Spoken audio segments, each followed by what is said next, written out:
a lot like the house he's working on. Rex Burton Tile's gonna go over top of this. is also trying to renovate his life, repairing and replacing here, We did new countertops, new sink. and his own revival when the walls came crumbling down. There was times that I thought the best thing I could do was just disappear. The 39-year-old says despair started soon after he lost his job delivering for Amazon at the beginning of the pandemic. I ran out of options completely. Without income, he eventually lost his car and then his home, and finally hope.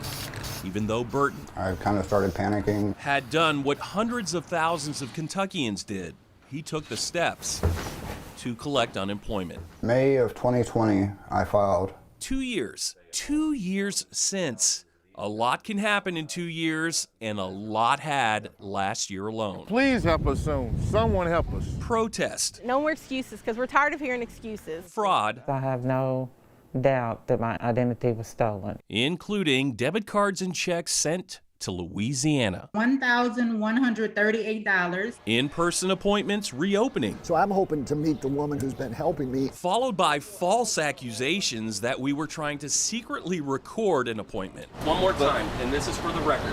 He was never going inside with a microphone. Then, frustrations over failing to get an appointment. It says the time slot is no longer available. State Auditor Mike Harmon I mean, it's just a matter of us following the data. is responsible for holding state agencies accountable. We've seen improvement. Although his office found fraud still plagued the system in its latest audit of unemployment insurance, another big concern also hasn't gone away. At least as of June 30th of 2021, we still identified 120,000 outstanding claims, the backlog of outstanding claims. I would not be surprised if there was still significant backlog. And there certainly is a lot to go through. According to the Labor Cabinet, as of last week, around 96,000 unemployment claims still need to be processed.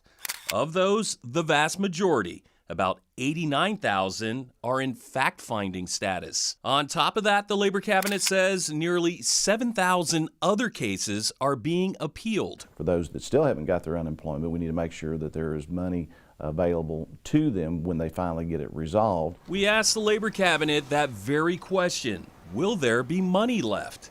The agency said there will be, through a federal extension on traditional and pandemic unemployment programs. However, it being 2 whole years into the crisis, we had much more to discuss. We wanted an interview Yeah, I think you know that I've been trying for several weeks, even a couple months. with UI Executive Director Buddy Hoskinson, If we could try to figure that out this week. or even with the governor. Your call has been forwarded. Calls not returned.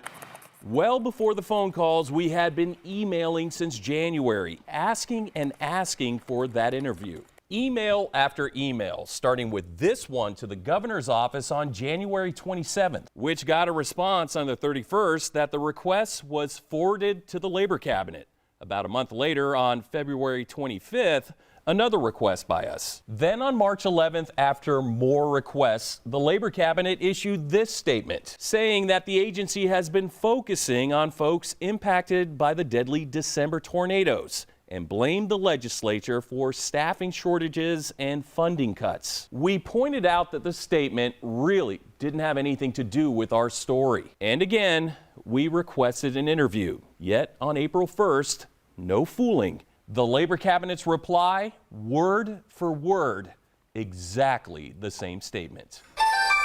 Hello? Progress. Getting awarded the benefits from 2020. Finally, 2 years later, I mean, the company completely folded. the UI specialist in Bowling Green acknowledged something was off on their end with Rex Burton's claim and said he needed to run it by his supervisor. Thank you very much, sir. The specialist said he'd have to get back to Burton, Oh, which happened a lot quicker than Burton had expected after all this time.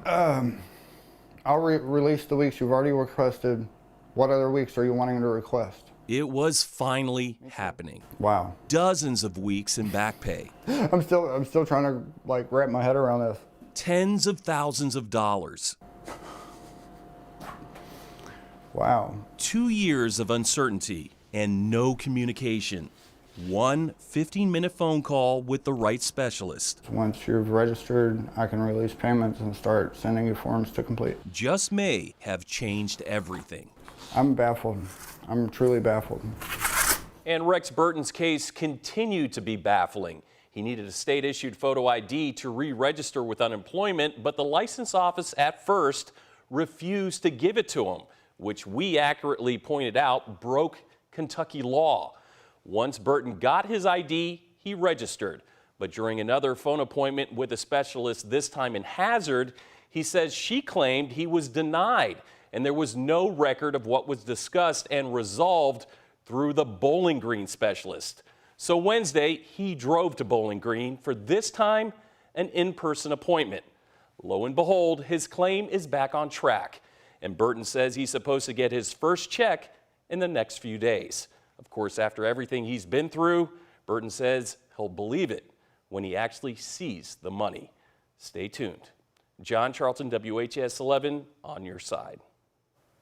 John has followed the unemployment problems for nearly 2 years now. If you are having an issue, reach out and send an email to focus@whas11.com.